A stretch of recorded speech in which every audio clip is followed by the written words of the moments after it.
Good evening, everyone.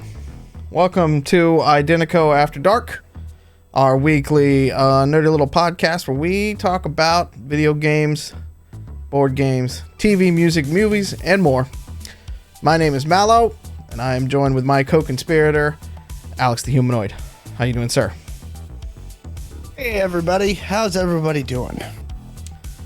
This was going to be a different type of episode for us tonight. At least for our A block. Yeah. We'll get to fun stuff later. Yeah, we'll try to bring the yucks later. We usually try to do this as an entertainment show. We try to bring the yucks, and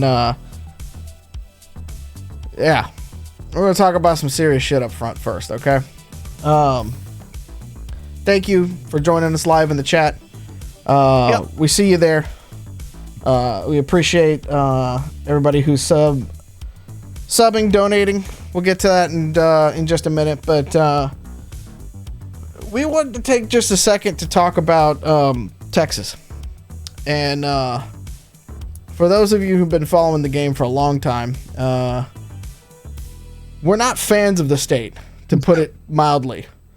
We wrote it in the book as a religious theocracy that had left everybody else. We put them under arms embargoes, and if you've read In Defiance of Chaos, you could see what we did there. And we wrote them that way for a reason. Everything we wrote was stuff that we saw happening.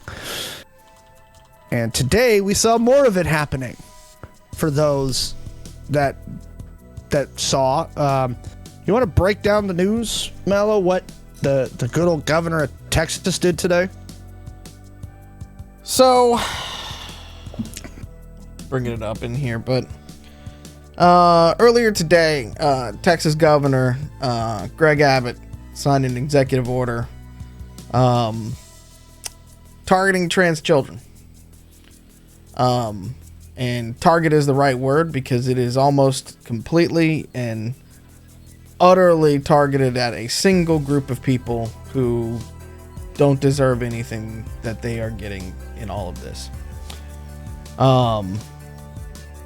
The order went into effect only by executive order, essentially charging anybody, charging parents or caretakers, mandatory reporters, etc., that would have to basically alert authorities if they suspected that a child was going through a transition or was already transitioned.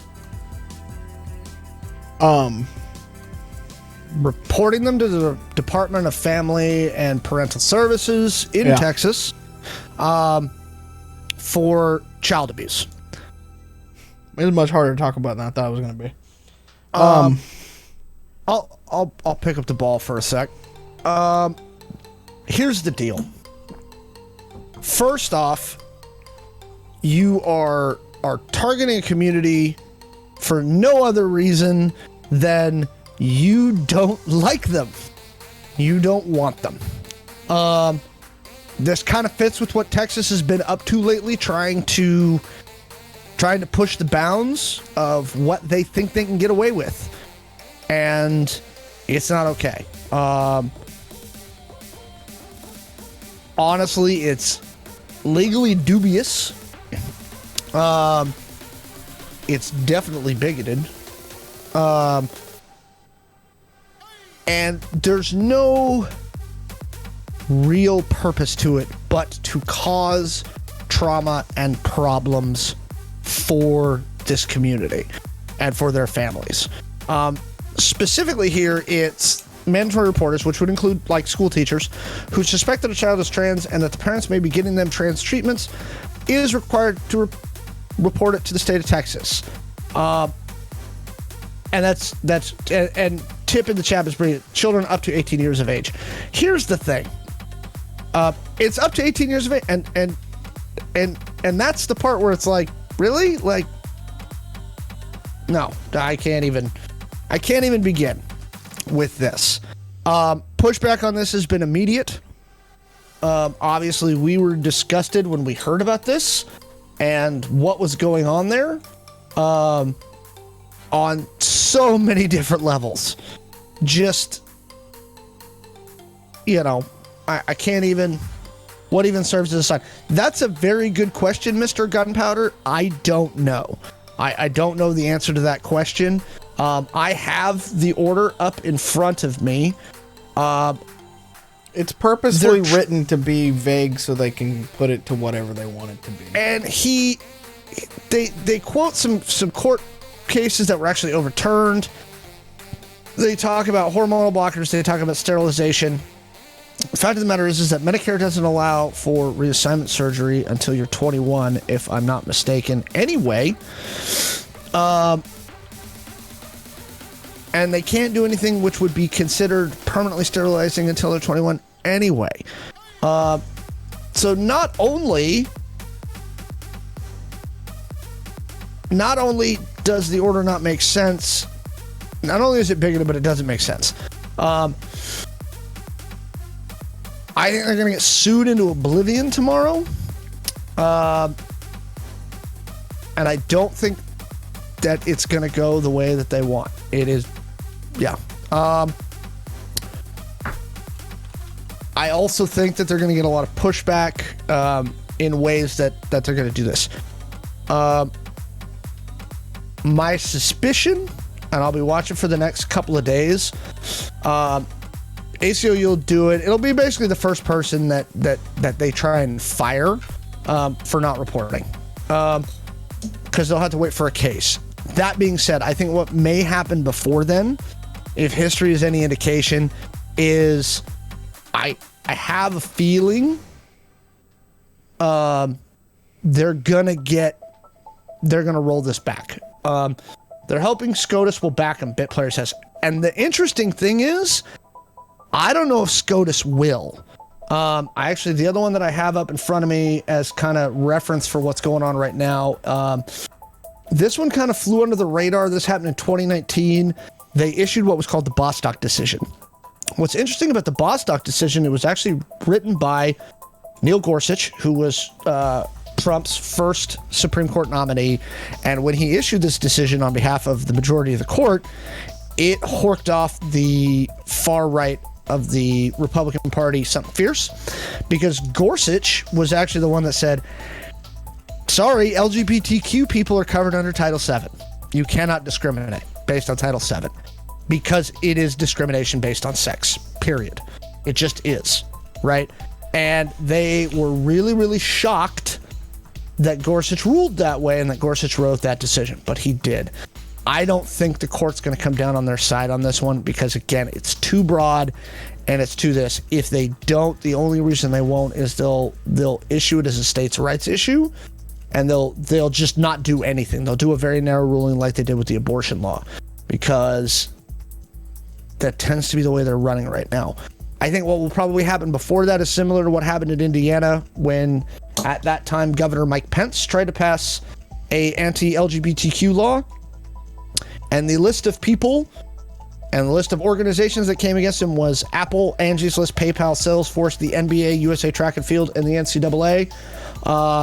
And so Governor Pence at that time signed an anti-LGBTQ law, and basically every company under the sun said, if you don't roll this back, we're done with you, Indiana. Like, it's over. And especially with the tech industry and how they've moved into Austin and things like that, I would imagine there are PR teams sitting up tonight, getting ready to send a letter to Governor Abbott tomorrow saying, watch how fast we can pull out of here. That's the hope. We're done with you. And I'd be looking at everybody from the NBA, the MLB, the NFL, Apple, Amazon, SpaceX, Blue Origin, you name it. Yep. All of them are probably going to push back pretty hard on this. And if there's one thing that Republicans don't want, is they don't want the coffers dry. And if a bunch of tech companies go, we're done bringing people in and we're going to start moving out, it will end this really, really fast. Again, we're really, really, really frustrated. hopefully they'll just bail on the state. I hope they do, but again, you know, maybe we should have just nuked Texas and Identico. I mean, it's the... And here's the thing, the Republicans are running scared in that state. And the reason they're doing this is they're really, really, really, really, really trying to drive out their base, because they are 1 or 2 election cycles from turning blue. And they know it. They absolutely know it. Bring this guard down a little farther. Yep. They know it. So they're trying to drive out their base. They're trying to bring in more conservatives, and I think that ultimately it's not going to work. But for the time being, they're going to cause a lot of damage to a very vulnerable community, and it's not okay. Sean, you want to? Yeah, I have struggled with this for a little while because at no point in time is any human being on this planet able to claim fiefdom or rights over another human being based on, you know, the color of their skin, sexual orientation, religion, you know, who they present as. None of that. It is beyond me and beyond my understanding why people think that they can get away with something like that, and why they feel that somebody else presenting a certain way somehow fucks up their moral code in life, when it ain't about you. The self-centered and horrific nature of things like this, when all they want to do is be the center of attention for it, it's unfathomable. And the duality of so much of this, where you have a state where wearing a mask to school is too traumatizing, but to help those who can't help themselves.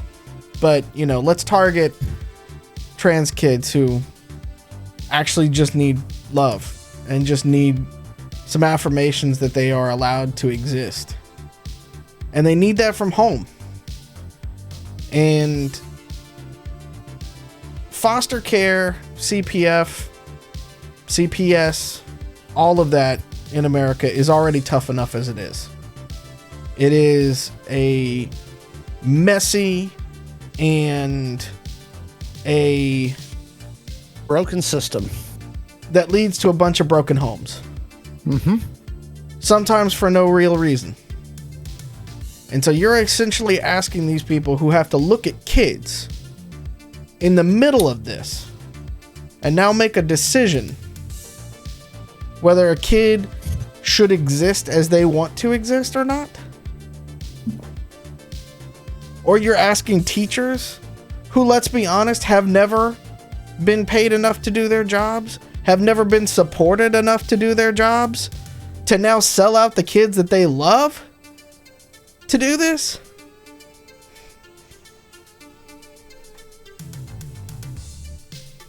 It's fucking stupid.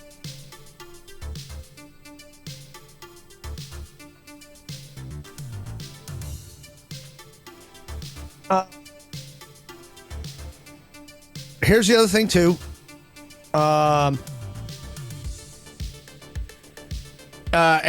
VT Pilot in the chat brings this up. They're trying to get rid of teachers with policies and whatnot too. Anyways, this is just to help accelerate this crap. This is a lot of what's going on throughout the South right now, throughout Tennessee, Virginia, Arkansas, and I've seen a lot of teachers talk about the fact that they're just done down there. They're just like, we can't.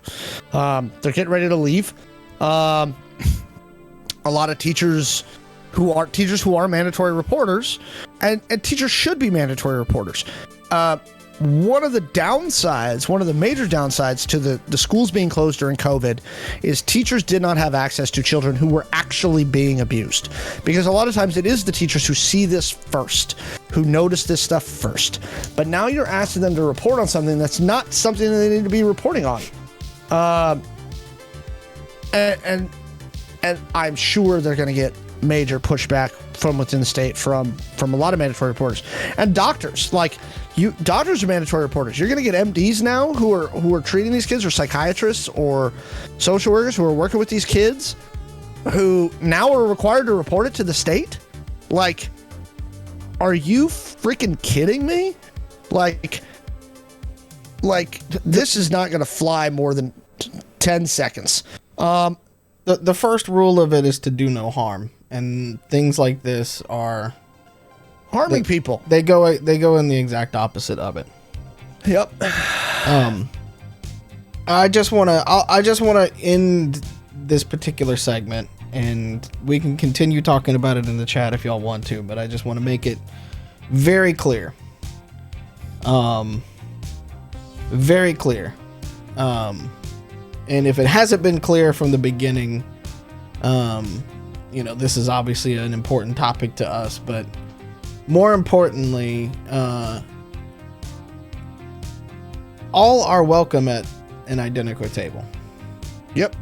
And if you don't want to welcome people based on certain religious, POCs, LGBTQ, maybe don't play our game, because you're missing the entire point of the game.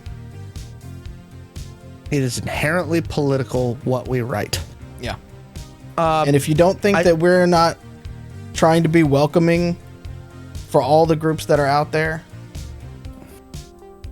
I don't know what else to do for you, because and here's the thing. There are I'm going to add this too.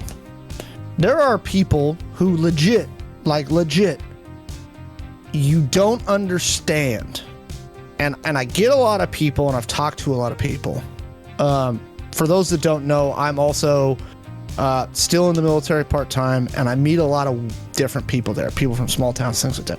There are people who are not exposed to the LGBTQ community, or haven't had a lot of exposure to them, who, again, don't even necessarily, that don't dislike them, but they're really confused. I want to invite you, because a lot of y'all in the chat come to the store that I have there in Seattle. If at any point you want to say, I don't get it, that's not a bad thing, and that's not something you should be ashamed of. If you want to learn or grow or experience more of this, please come talk. I am happy to talk to you about stuff like this. So again, a lot of these movements can come from misunderstanding and fear, which comes from ignorance. And I'm not saying ignorance in the pejorative way. I'm saying it of, I'm ignorant of rocket science. I can't make a spaceship, right? If you don't know, that's okay. But before you pop off with something that you may regret later, or that you think might hurt someone, come talk to me first. I'll be happy to talk to you in a very respectful, meaningful way about what this community is all about, and why we write and do the things that we do. We cover business and tech and cyberpunk and all these things for a reason. Like, we could have written a D&D 5e campaign setting and probably been more successful monetarily, right? We do this because we believe in the message that we're trying to say, and out there. And right now, I actually want to point out, Mr. Gunpowder just gifted 5 tier 1 subs. So today, and we're settling on which one, today, any subs or donations that come in the form of bits or anything else are going straight to charity. I'm not sure if we're going to do Equality Texas or Trevor Project, or one of the ones that are out there. Yeah, one of the ones that are out there. But everything that we get today, we're donating to the charities down there to help people. That's what we're going to do, because thank you, BitPlayer. Thank you very much. That's what we're about, right? It's Identico is satirical in a lot of ways, and it's meant that way to point out the flaws in systems in the ways that VT Pilot just gifted 20 subs. Wow. Thank you so much, Ryan. I really appreciate it. Thank you, sir. But it's written written that way, not as a how-to manual, but as a the entire goal, and we've said this from the beginning, is to show that people banding together and working together can actually make change. And that is no more present in the real world than it ever is currently right now, and has been for the number of unprecedented times, especially our generation has dealt with lately. The game is a lot of fun. I have a lot of fun running the game with folks, and I have a lot of fun doing things at the table, especially because rolling dice and just seeing people as people across the table. Even, this is going to sound like that Robert Downey Jr. quote from Tropic Thunder, but like seeing people role-playing as other people across the table actually does break down barriers. It actually does connect you. Despite the theater aspect. And that's something I never want to give up, and that's something that I hope that we bring to you every week and even in the store. And I will tell you this because I've had multiple, not one, but multiple people tell me that part of their process in transitioning, and this is people in the gaming community, was they would start by playing, and it helped them with their transition by playing as that other identity, the one that they really were, helped them, right? Like, it gave them that ability to explore that other gender identity in a safe space, right? That they couldn't be afforded in the real world. Yeah.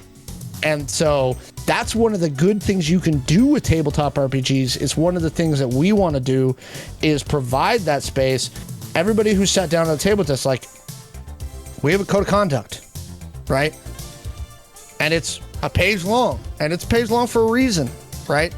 And it's because we're all there to have fun. We're all there to play a game, but it should be a place where you are safe to play as or do whatever fits who you want to be. Again, the term Identico is an Esperanto word for identity. Yeah. Right? The whole concept of the game from when Mallo and I titled it was about what is identity and who are you on a micro and a macro level, right? The whole concept, the chip, everything that we wrote relates to the concept of identity and who you are as a person. So if anybody's surprised that this kind of thing like makes us shake our heads and makes us so mad, yeah, you haven't been paying attention. Thank you all in the chat for all of the subs, for all the stuff. This is gonna come. Robert R.M. Brooks says it really does. It's one of my favorite parts since discovering TTRPGs. I'm assuming you're referring to being able to explore other identities, and that's wonderful, right? And yeah.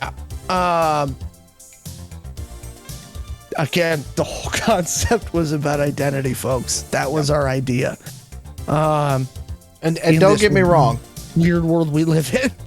Well, and we've seen from the beginning the types of folks that come and sit down at our table, and it was encouraging early on. And I will say, the thing I will leave you with, obviously, besides our tables are safe spaces no matter what. Doesn't matter what game we're playing. Our tables are safe spaces no matter what. But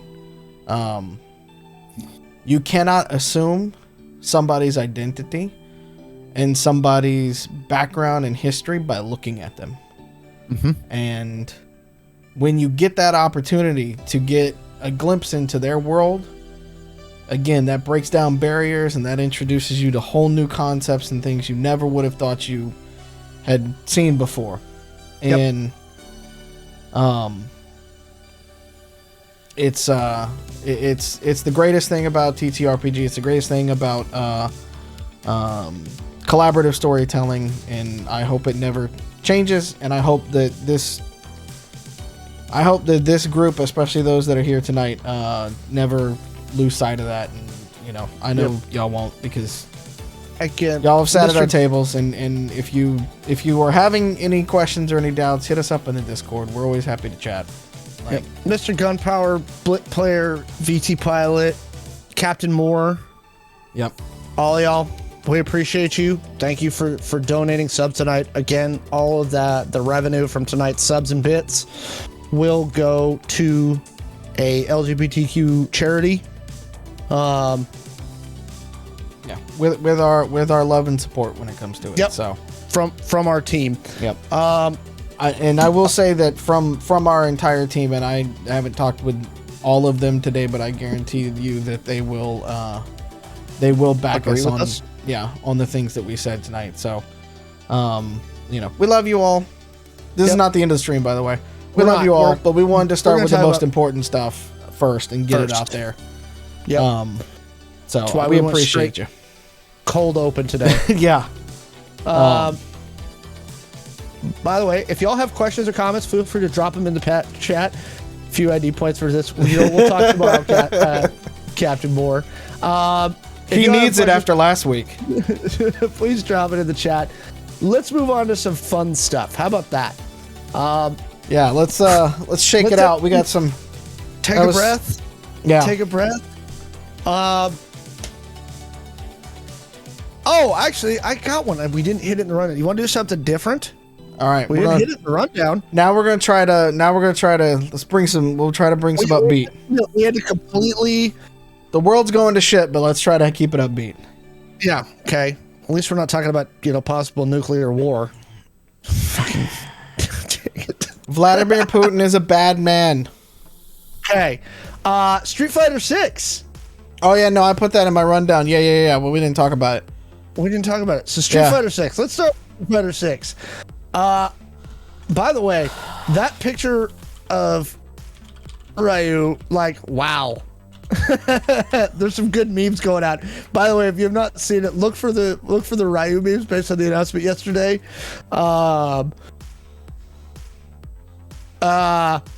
It's hilarious. There's okay. So there's so much to let's be petty. How are they calling?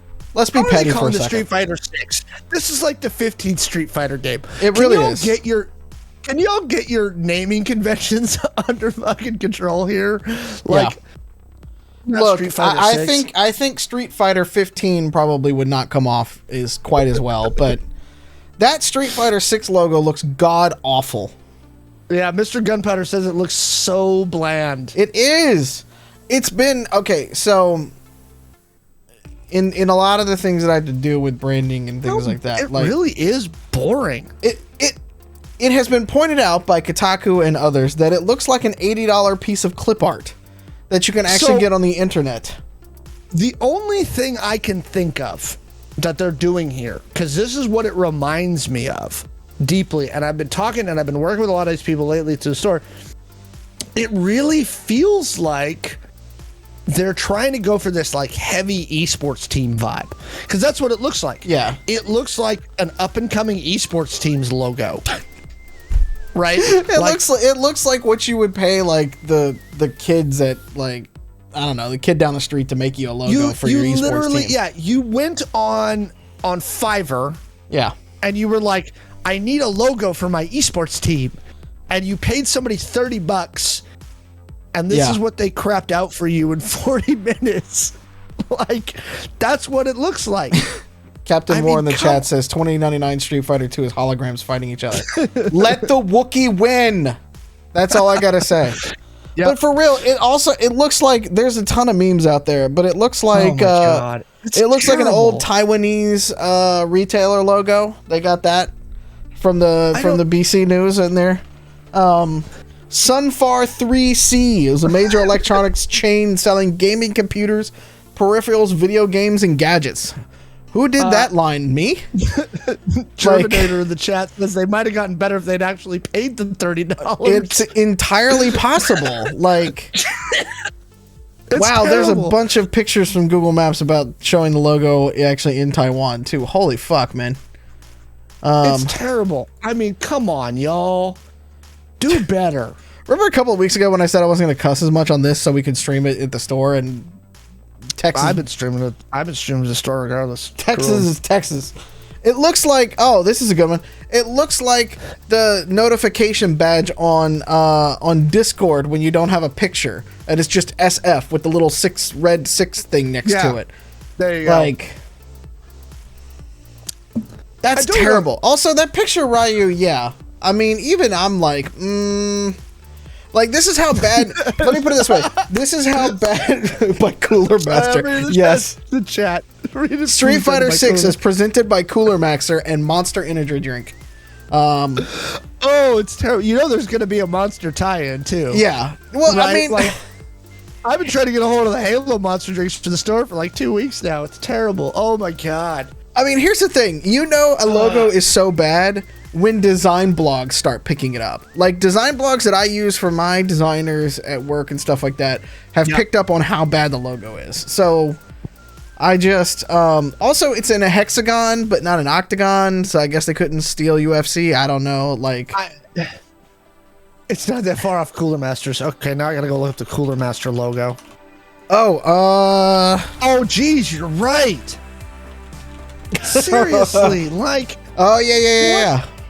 What is going on here? All right. Oh my God.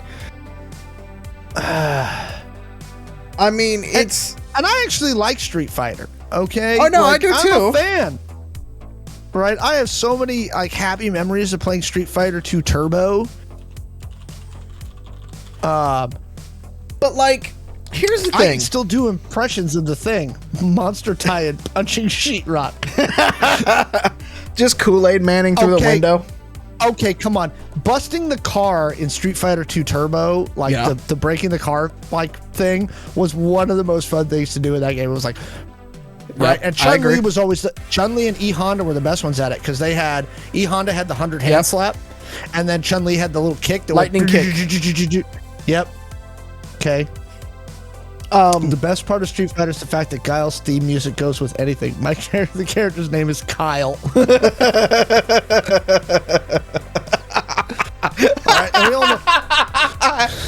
Kyle punching sheetrock. Very nice.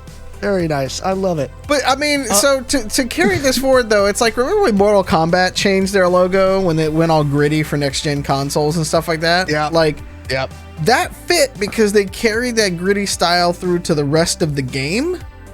Well, and it still had fun. fun. Kind of in their thing. Yeah. And it was just like, I don't know, like, and somehow they made the graphics better and like everything more fluid and stuff. It but looks like a bad esports logo. I'm interested to see what the graphics of Street Fighter look like if they're just trying to basically rip off Mortal Kombat. Because I mean, I have a sneaking suspicion it's going to be a lot of concrete and pavement and like weird stuff like that. Y'all go look at like the INS Arms logo and the Identical rulebook. Go look at a bunch of those logos. Like, there's a bunch of those. Mallo spent a lot of time. Do you know how many? And I'm going to tell you guys, this is a little bit of inside baseball. Do you know how many text messages I got from Mallo going, go look at these 9 logo designs, right? Our humanoid logo, the Identico logo. Okay. Do you know how many times I have looked and tried to see the difference between 2 logo sets and like gone through and like, he's like, okay, number them, right? Because he and I have a numbering convention where it's down and then down. Yeah. And I'll be like, okay, I like 4, 7, 9 and this, and here's why, and da-da-da. Like the Identico After Dark logo, right? Everything, the Angel Cities logo, right? Like everything that we have done, right?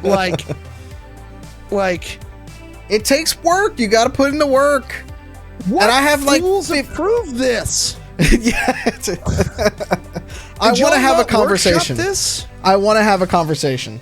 Sounds like you're tasting one and it'll taste the same. What does the wine taste like? Red. Tastes like red. It tastes like booze. It's fine. I'm dead serious. Like this, my co-conspirator here is a professional designer for one of the largest corporations on the planet, right?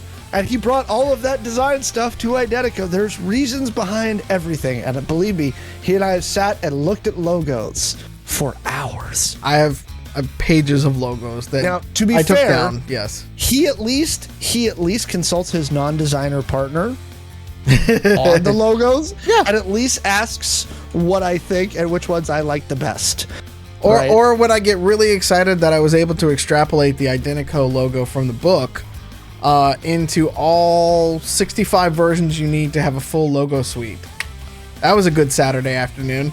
And then I got really excited because I had it for the copyright and the trademark, and it wasn't needed. I was like, here's all the logos that we could possibly use. And the lawyers were like, we just need the one. Oh, okay. Well. Yep. Sounds good, for I both guess. you and Identico. Yeah. By the way, if you want to go through some fun stuff, sit with lawyers for 2 hours and discuss copyright and trademark law. Yeah. And which versions of which logos we're copywriting so that we don't get in trouble later. Speaking of fun gaming companies, you want to talk about Activision now?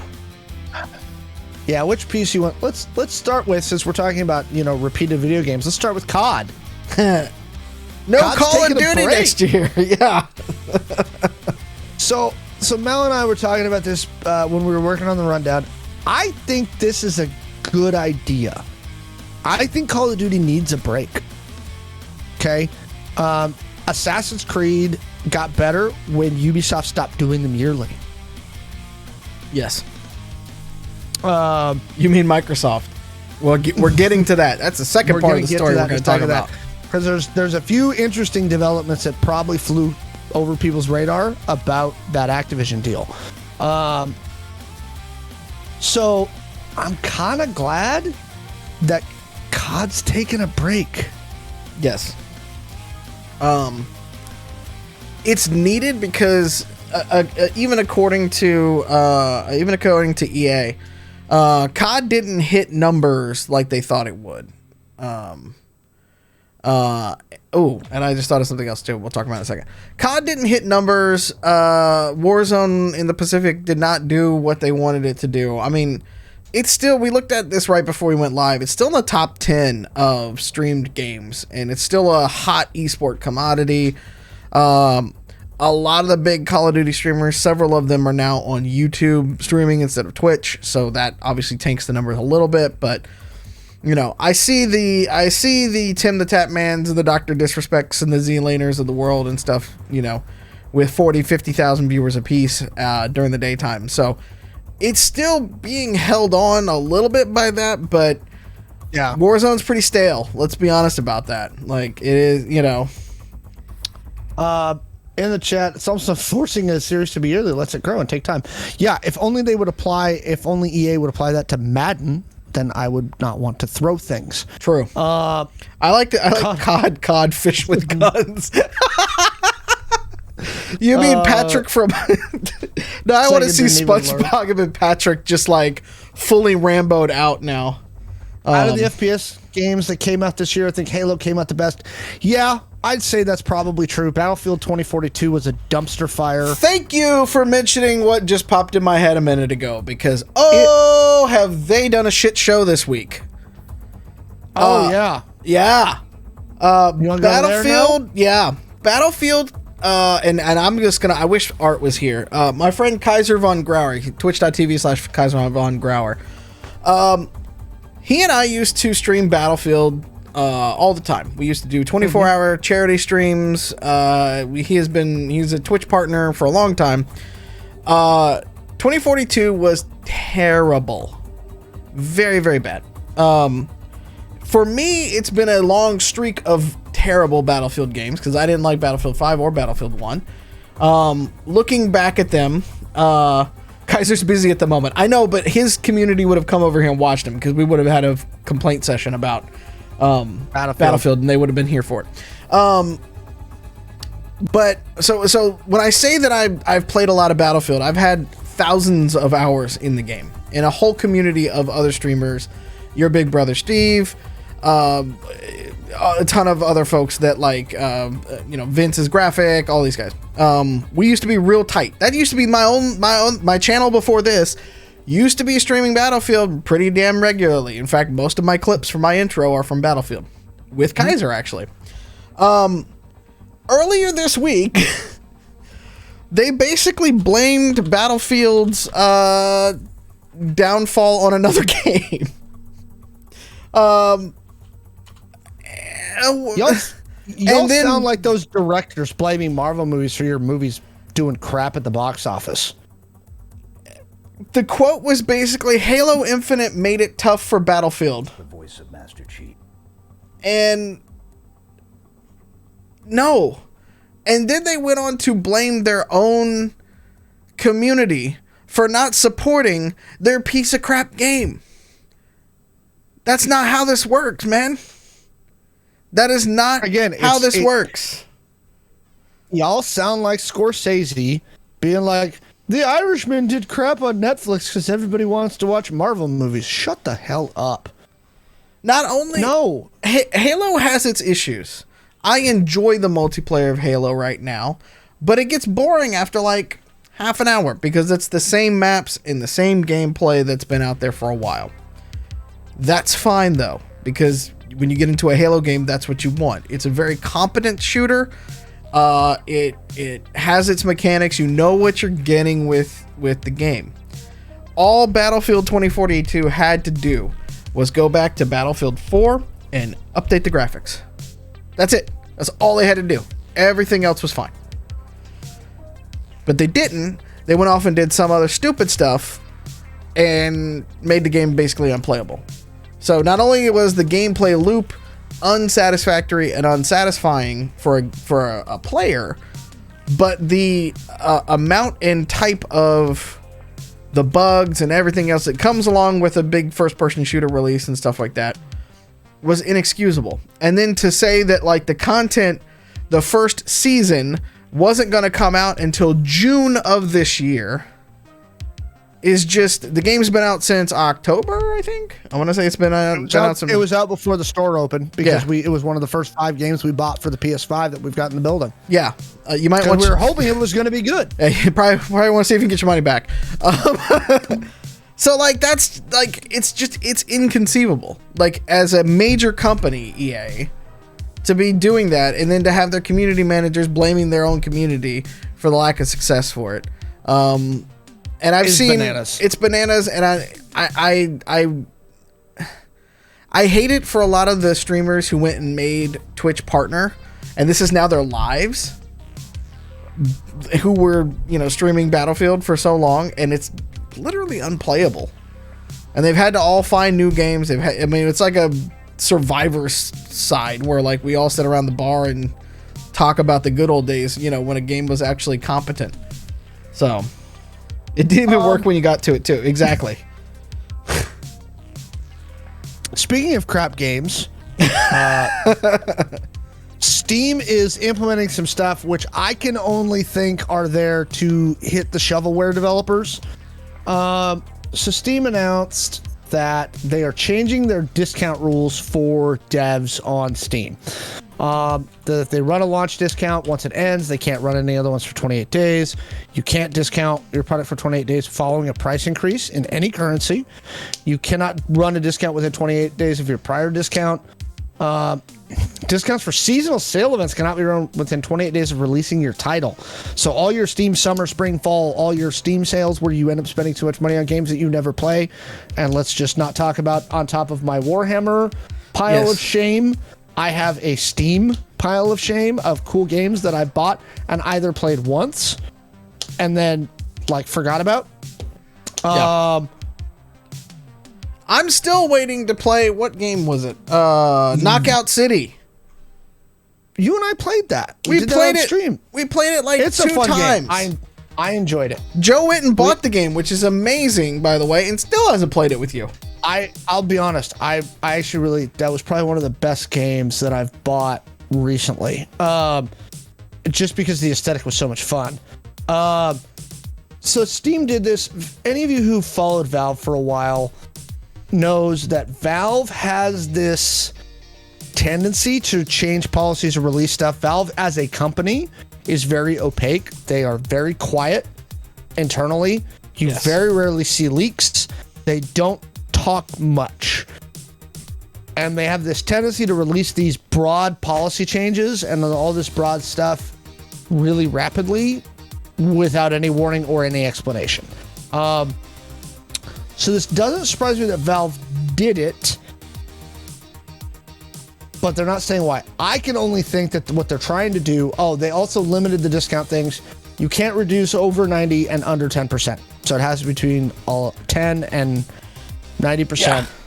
There's the limit. There are laws on the books, and I know this from my day job. There are laws on the books that do very similar to this, that restrict how many times you can run a promotion.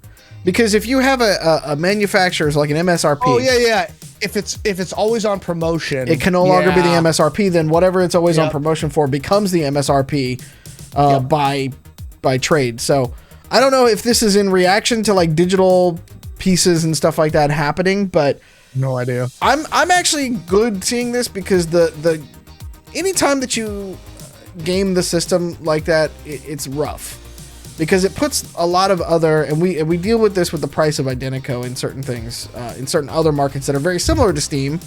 And it's we're gonna put it out there for, $1.99, and then we're gonna immediately slash it 50%, so it looks cool and it looks great. Can't do it. Can't do it. That's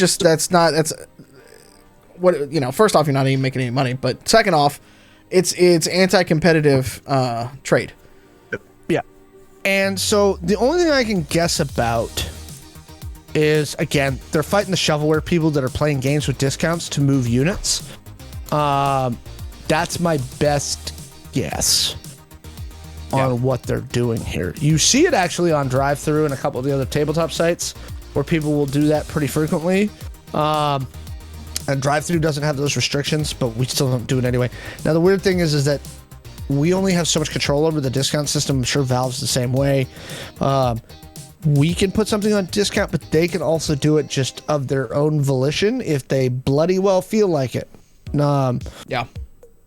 It's just this. The shovelware needs to stop. Yes. I agree with you. And so when Epic first announced their game store, one of the things that I thought they were doing right was curated. It's one of the issues I've seen with DriveThruRPG and Itch.io and a lot of the places that are both great for independent designers and publishers, and I'm glad they exist. The problem is you will always have people who are taking advantage of that system. I mean, and I've seen so much complaining on Steam, and I've seen it on drive-thru too, of asset flip, right? Where we basically release the same game over and over again with different assets. D&D. Oh, sorry. I don't know how you fix it. Aside from doing what Epic's doing, which is to curate your game store. And they got a lot of blowback for doing that I thought was a little unfair at the time. I think it's an interesting experiment, especially since you've got the basically free market economy of Steam. But from both a searchability standard for the end users and a developer from like Alex and I's perspective, right? Mm-hmm. Trying to get seen. Like, if you look at DriveThruRPG, the top things are all the same things that are at the damn game store because they're being paid to be put there. Just like on Steam. You pay for placement. And if you are an independent developer trying to make it on a site like that, or like Steam, and you've got nothing but shovelware and asset flips, looking like everywhere, they're burning up the charts or whatever, you get buried under that algorithm easily. And that was one of the reasons why making silver bestseller on DTRPG, which actually isn't a lot of copies, but what it does in that system is it puts us in the top 13% of products on the site, which helps us in the long term get to viability. That's why it's really important. So it's super important for what it's worth. Yeah. Well, and it's why we it's why we ask of, and we will give up as much as we can when it comes to, word of mouth advertising, because it's the one thing that tends to work most of the time, is when somebody that suggests something that they like to you, then it works. And no algorithm or terrible, ad placement or anything like that can do better than, people helping people. Imagine that. Theme for the show tonight. Real quick, and speaking of theme for the show tonight, for those that are new in the chat and may have missed the first half an hour, I did want to just toss out there again. We discussed what was going on down in Texas and our absolute disgust with that. I see a couple of you who've probably popped in because you got gifted a sub. All gifted subs, all bits tonight will be donated to the Trevor Project and other LGBTQ charities in response to the absolute BS nonsense going down in Texas. So if you missed that part, go back and watch what we had to say about that. But basically, we're super disgusted with what's going on in Texas right now, and anything you give us tonight is immediately being donated to charity to help support the people who are going to be down there and be damaged by those policies that Texas is trying to enact because they're shitheads. Speaking of shitheads, we'll talk about that more later. Which shithead would you like to talk about now? Berkshire Hathaway. Oh, let's talk about Berkshire. Okay. So some of you probably don't know who Berkshire is. Berkshire is the company that is owned by a man who you may have heard of. His name is Warren Buffett, and he's one of the richest people on the planet, right? And Berkshire Hathaway does a little bit of everything. What's interesting, and I think it's going to cause Berkshire to be investigated, is it was just reported. He's like, they're saying he's trying to clear it up now. Berkshire Hathaway acquired $975 million in Activision stock just before the Microsoft acquisition was announced. And when that happened, his stock gained 23% value, which when you buy $975 million worth of stock is about $30 million. Yeah. Or no, sorry, $200 million. Yeah. It went up by about 22.5%, I think. 5%. Yeah. Yeah. So I think that he's full of crap. I think the SEC will end up investigating that. Chat's like, can I get that raised? Yeah, I know, right? I'm with you. So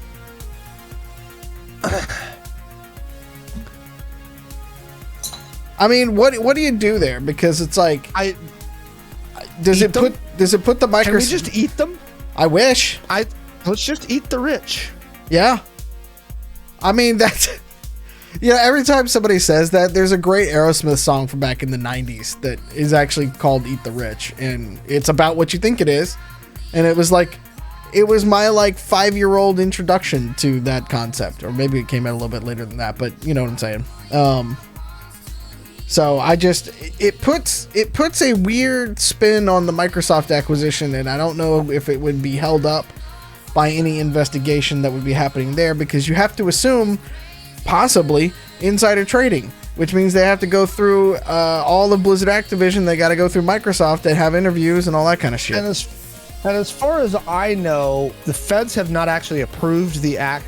They haven't. That's the thing yet.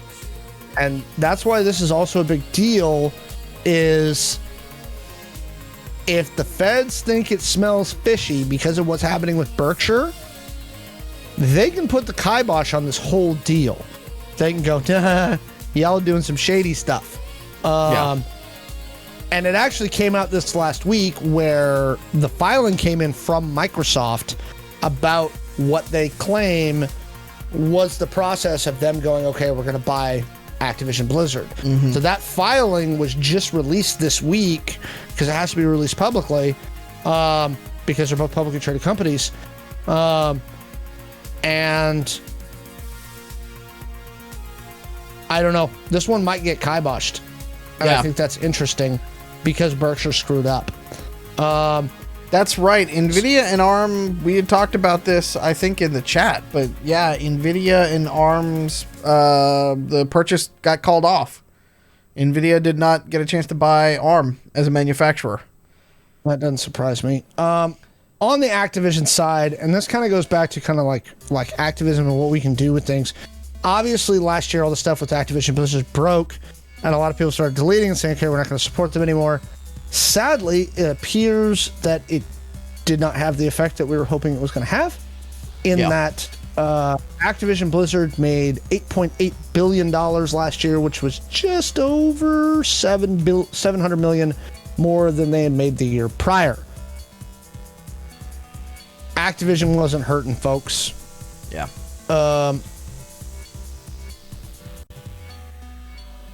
Yeah. And it's kind of sad because you want to say that, you vote with your wallet. You hear vote with your wallet, vote with your wallet, vote with your wallet. But unfortunately, I think that a lot of this just ends up kind of getting lost in the noise. I don't think enough people are plugged in. And when you're talking about a company like Activision Blizzard, where their revenues are north of $8 billion, yeah, I just don't know what you can do. R.M. Brooks brought up in the chat, considering Buffett is notorious for saying he doesn't buy into tech stuff because he doesn't understand it, now made a ton of money on a game company, definitely raises some eyebrows. Exactly. Berkshire Hathaway started as a real estate speculator. He still does real estate with Berkshire.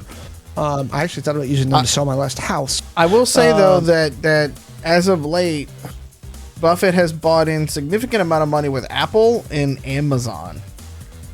So that's been a recent trend. Those are very established companies. In the world of tech, they are old men.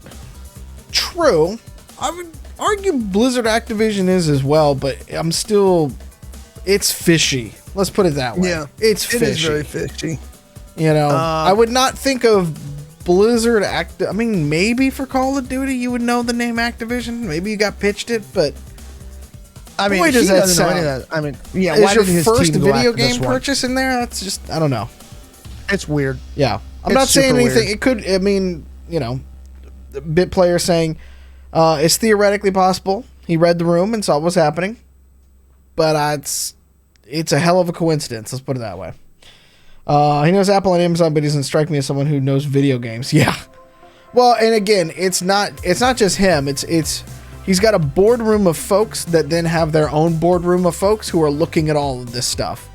And how they get ahead in life is probably bringing the next big pitch to, the team and stuff like that, Oh, it absolutely is. And I can say I've been in the room with these people, not at Berkshire per se, but I've been in boardrooms like this myself in my past life.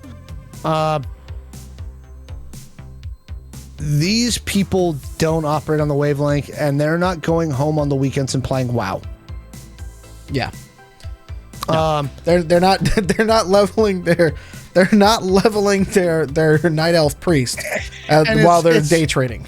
And it's not just video games. I'll say outside of financial industries, like I have a friend who worked on the Cabela's Brass Pro Shop merger on Wall Street, and he was a Wall Street guy, and the stuff he was telling me about, the difficulties they were having with a lot of their Wall Street people about understanding what the hell Cabela's was and why this was such a big deal.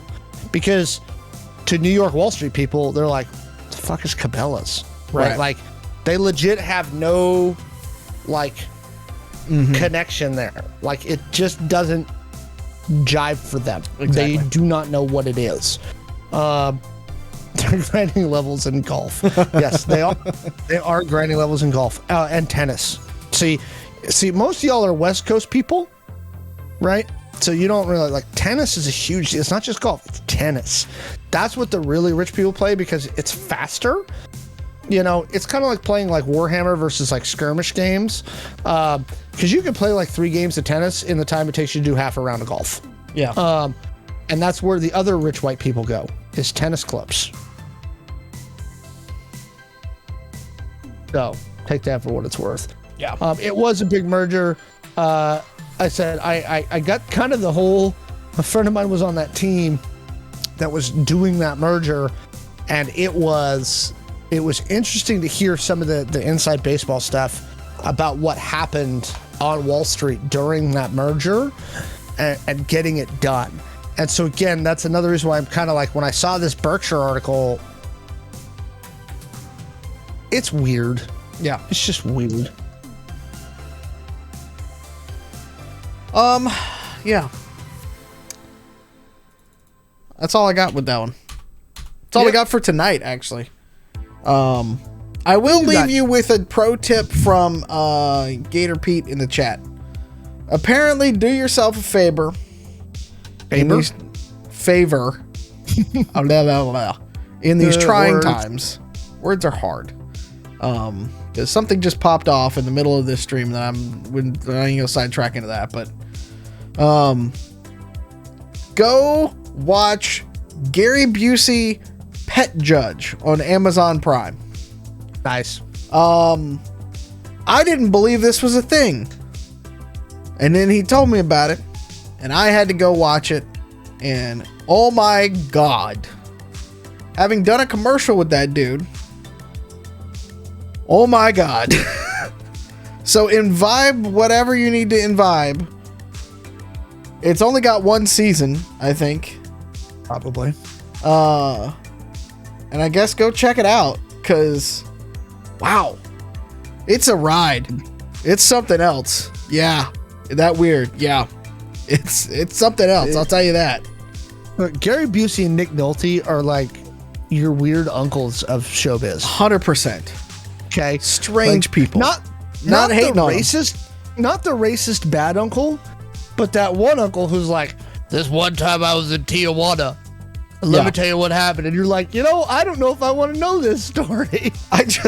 So we're talking about bad logos, and I know that I'm being a little petty with this, but go look up the logo for Gary Busey Pet Judge.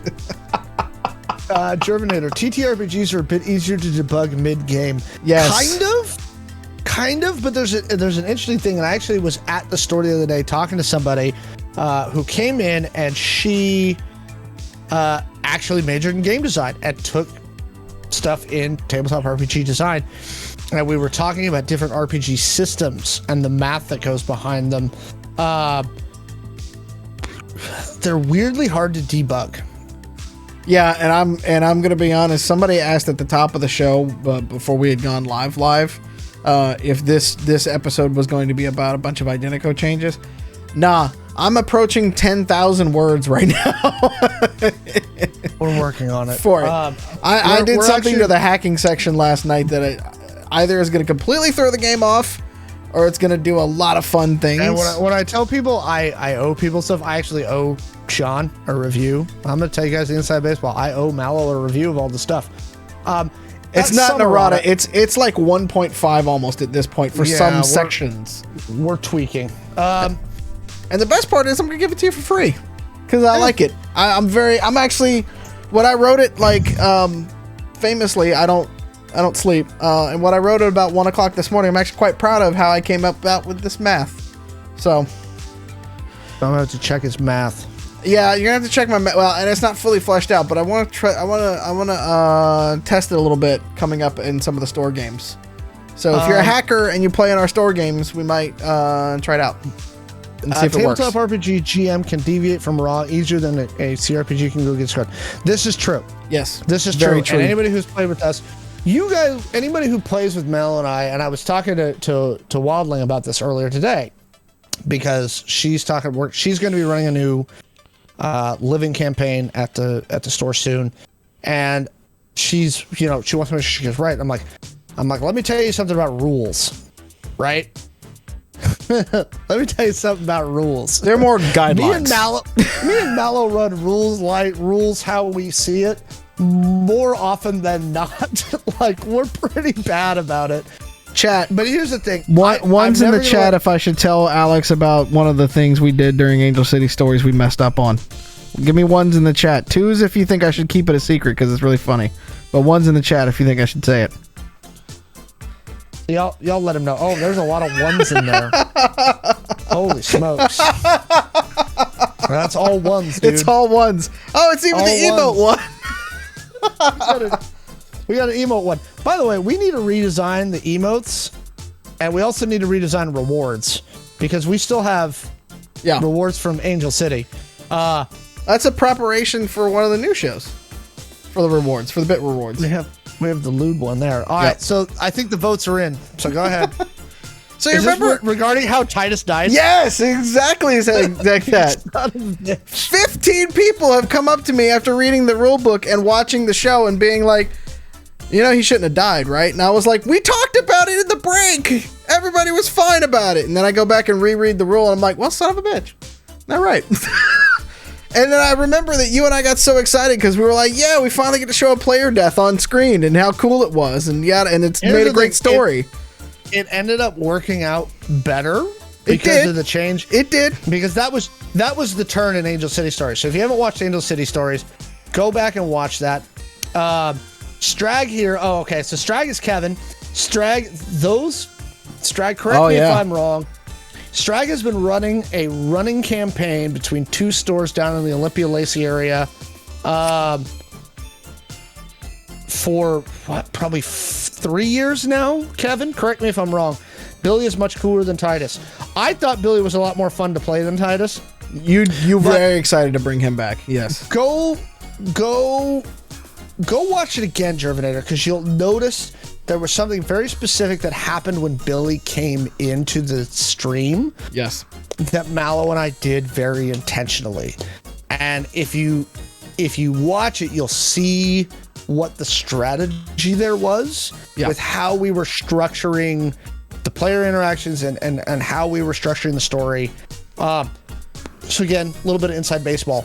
At no point in Angel City did I know the beats of the plot overall. No, actually, that's true. I did not. Now, there were story elements and things with factions and groups because we knew we were going to take it into Chaos Inc. and we knew we were going to take it into other stuff like the living campaign that happens at the store, though not that in depth at that time, that we knew was going to affect the storyline of Identico, where Mallo would run certain things by me. He and I do that. And by the way, if you're ever designing something, you have a co-designer, we write a lot of stuff, but we always push everything past the other one. We never just like dump crap on the other one without at least talking to them first. Or there's a lot of things, especially with the things lately, just being like, all right, you're just gonna have to trust me on this one. But now we've been doing this for 7 and some change years, so when I say that, we kind of know what we're getting. Yeah. But like he runs logos past me, we don't do story stuff without really, especially deep stuff, without running it past the other one. I didn't know the story beats. None of that was stuff that I was privy to because I didn't want to be. It would mess with my reactions. I know what you're talking about there, Tip. He's asking about resolution from Norwestcon in 2019. And we're gonna get it. Tip, I'm gonna buy you a fucking Uber so you can get to the store. We haven't seen you. I haven't actually gotten to see you, Tip, since we did the ship day when the Identico books first came in pre-COVID. That's right, because the last one that we did up at Zulu's, I think you were somewhere. You weren't able to make it that day. No, and that was right before I started running the campaign there. So yeah, Kevin's been running an Identico game. They have a whole Discord server. They do out-of-game role-playing all the time. Fundamental Forces, I think, is the name of it. Yep. I want to say that's Fundamental Forces, yeah. And they are in character in parts of their thing. Like that's the fantastic part. I lurk in there all the time in Kevin's server, their Identico server. And because of certain travel schedules, we did not sign up for Norwestcon this year. So I know it's coming up in April, but it's the first time that we won't be there in a while. So, yeah. So I wanted to put that out there because so many people have come up to me in the store and been like, "Hey, you know this rule was wrong, right?" And I was like, I don't even know which one was wrong. I don't really care. Billy was a lot of fun to play. Yes. Titus leaving was necessary for that story. Yep. And it made it better overall in the latter half of Angel City. Mm-hmm. I was a little surprised when Titus died, but you know what? I don't have a problem with that for a couple reasons. For us, this is kind of performance art. It's fun, but it's work. Well, it was. And what makes better story is better, right? So do and, that. and also Speaking of just which- the so many 20s that night. So Oh yeah. yep. Speaking of which, we have Identico tomorrow Yes, at we do. Gamers Heaven Seattle North. Yep. I will be there. Mallo will be there. It's in Linwood for those people trying to figure out what Seattle North means. It's Gamers Heaven Linwood. Just Yep. in We're fact, fine. yeah, just come there. But we'll be there 6 to 10. Yes. We sign books. We run games. Yes, we it's do. fun. Story and player fun are more important than rules. They absolutely are. Yeah. And Mallo and I have always believed that the rule of cool. Trump's rules is written. In fact, I think Yep. we've written it in the book like 4 times. at least 4 or 5 times, especially in the GM section. Yes. So, So- we got a hell of a Fallout to deal with tomorrow night too.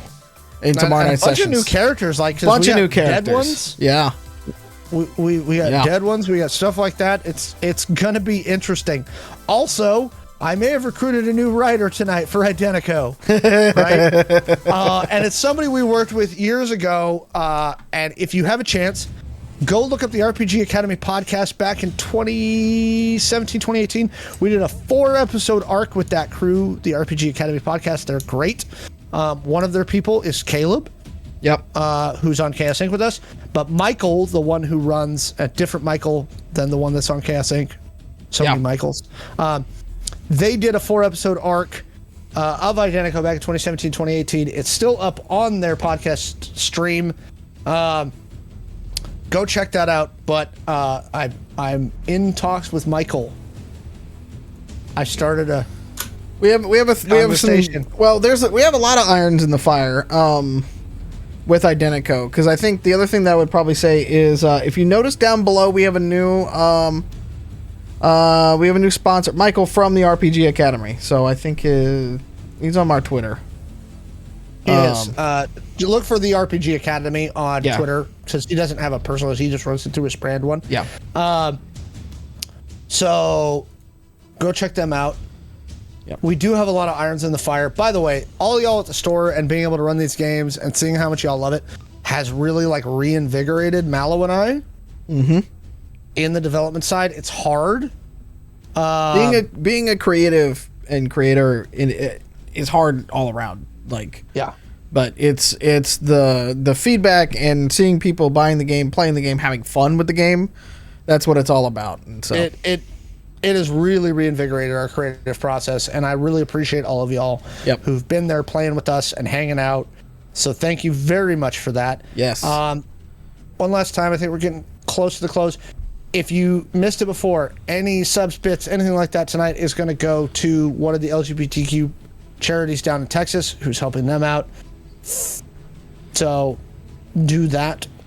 Yeah. If you got a Prime sub, anything like that, hit us up. We got a bunch before we get earlier off. today. Yes. Thank you all who donated earlier today. We really, really appreciate your support and the support for this community. Yeah. It really means a lot. Y'all came through. Yeah. No, And we that- appreciate it. Yeah. Other ways that you can support the show. You may notice that down below we have a new Twitch panel, and we'll put this in the show notes for our podcast version and for the YouTube. If you haven't already, go to our YouTube channel. We're trying to get the custom URL. We need 100 folks over there. We're getting so close for it. Thank you, Strag, for cheering 100 bits. Appreciate that. That will be added to the list. For those folks that we had Jessica, we had 2 more subs yesterday. Jessica and Christine Allen Riley show up as well. We have a new partner in Strategy Roasters. So we have a link down below, and we'll put it in the show notes and everything like that to get coffee. They work with a lot of streamers and creatives like ourselves. We are talking with them. We're basically going to do an Identico line of coffee. And I believe it's also getting carried at your store, Alex, if I remember correctly. Yes, in fact, the chat just noticed that. Yes. Yeah. We had our first big shipment. So not only will we be carrying it in store, you can buy it by the bag, Yes. but also that is the one that we're going to do because we're going to start selling coffee again, or coffee as well soon. We were like, wait a minute, we're in Seattle. Why aren't we selling coffee? Yep. So you'll have those when your coffee needs more strategy. Yes, exactly. Strategery. Thank you, Tip. Use code IDENTECO at checkout. Check it out. The tightest blend, coffee enough to melt your face off. Thank you, Germinator. I appreciate that. That was good. I like that. Like it. We've been going back and forth with the person that runs Strategy Coffee between Alex and myself of like, all right, would we do? Because I ordered just to try this before we kept going. I ordered what they call the halfway house, which is a medium roast, because I always kind of figure, start there and you can go up or down. It's actually really good. I've been drinking it throughout the show tonight, so I'm gonna be wired for sound, but it's really good. I actually really enjoy it. So now we got to figure out what kind of blend we would like to work with them for that. So please, if you can, go hit them up. We also, our whole thing is that we support small creators like ourselves, because a rising tide lifts all boats. There is new merch coming. Speaking of Wildling, and I have another iron in the fire there, I just spoke with somebody down there. By the way, I just heard about this today. Wild was like, "Oh, by the way, this is happening, right?" And I was yeah, like, no. Yeah. So I'm like, "Is this under?" She's like, "I think it's going to be under the humanoid banner." Yes. And I was like, "Okay, very much so." Right. Well, apparently I'm doing this now. Yep, that's good. You don't worry about it. You run the retail front. We got this. Some of y'all seen the preview for this at the store. I didn't realize what the brand name was going to be until today. I was told about the brand that's being run under one of the companies I have, which is great. Don't get me wrong.